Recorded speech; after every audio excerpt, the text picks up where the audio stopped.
And we're visiting with old friends today, not these guys, but rather our topics this morning. Stuff we talk about year after year, week after week. Let's start with the teacher raise. It appears that there's some more money headed to Oklahoma classrooms. How so? Yeah, the House this week passed a teacher pay raise of $1,200 to add to what we did last year.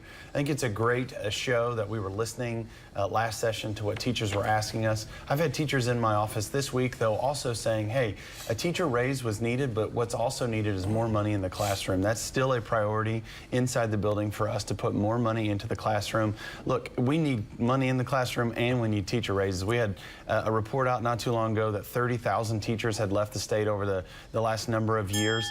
That can't happen. We need our best teachers to be here teaching our kids, and we need the resources in the classroom for those students. I'm wondering if there might be some sort of controversy about this teacher pay raise versus what's in the classroom. I'm looking at you, Trey Savage. Is there going to be a contest between teacher raises and money that actually goes into the classroom? I don't think there's going to be. We've been saying on this show, and I've said it over and over again, last year was the first start. We're committed to helping public education in the state of Oklahoma. There is no controversy. You know, Pro Tem Greg Treat in the Senate is excited about trying to find ways to put money in the classroom and deliver some type of a teacher pay raise. They don't have to compete.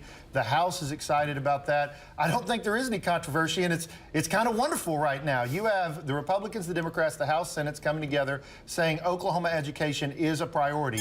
I would tell the people, though, it's going to be a process. We don't expect another $500 million like we did last year, but we're going to keep moving forward on common education. Another topic we talk often about, justice reform. Not a lot of information out there. Some advocates for justice reform, but I know there's some people are digging in their heels on some of these issues. What's going on behind the scenes? Yeah, so what's going on behind the scenes right now is myself and my colleague right next to me are working very closely together on some bills we're running together, some retroactivity bills. The governor's office has engaged. They are now working with the House and the Senate on trying to come up with a global package, which is a wonderful thing. We're going to do serious criminal justice reform this year. I would advise bills are going to work through the system. Don't get too excited, too down, or too happy as bills are working their way through the system. But number one in incarceration on planet Earth is not acceptable. And in a bipartisan manner, in a bicameral manner, we're going to find a way to change that this year and at least take some significant steps. Are people getting out ahead of themselves, and what is going on behind the scenes? Well, I think the most exciting thing to see about this issue and education, healthcare, is there's really a lot of people together working in the building to make sure that we get something done. As my colleague said, we're #1 in the world in incarceration, and we can't go forward with that. We've got a governor now that's talking about making us #1 in the country, or at least top 10 in all of these categories. We will never get to top 10 unless we do something. The time is now. This is the year. We're working on it together. There's a lot of stuff going behind the scenes, but we're going to have to start really getting some critical mass here and move this snowball down the hill. I'm just checking with you guys every day. That's the way it is. All right. The topic is M-word expansion. We don't say the word Medicaid expansion. We don't say that, right? You predicted in December, though, that there would be some movement on this. Is that happening? I think it is happening. I mean, I was really happy to see one of my colleagues from the Senate side, Senator McCourtney, move through a committee the expansion of health care in the state of Oklahoma. That would be done through Insure Oklahoma. I think that's the right place to do this.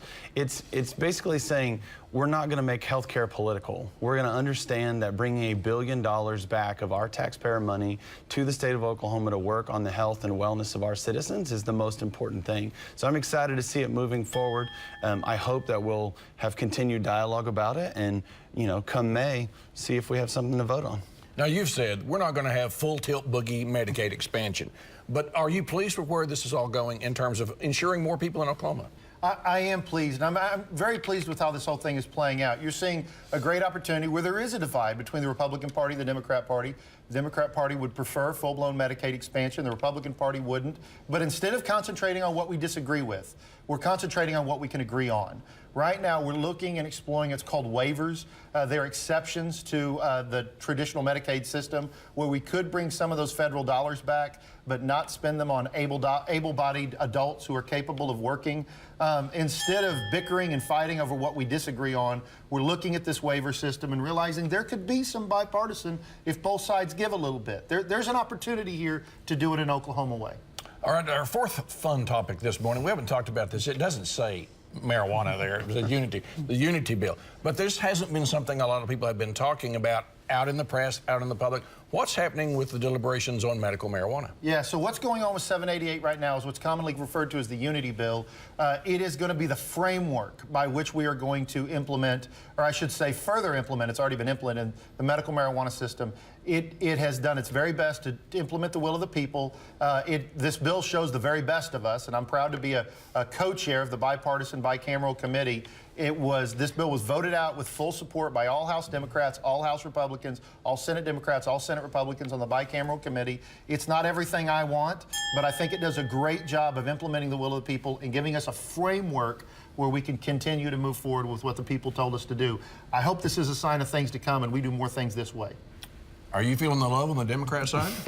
It seems like that this one's going forward just fine. One of the big issues on this was the interest of the business community and the interest of the marijuana industry that wanted to come in here. And a big part of that was, how could we do this in a way that would be safe?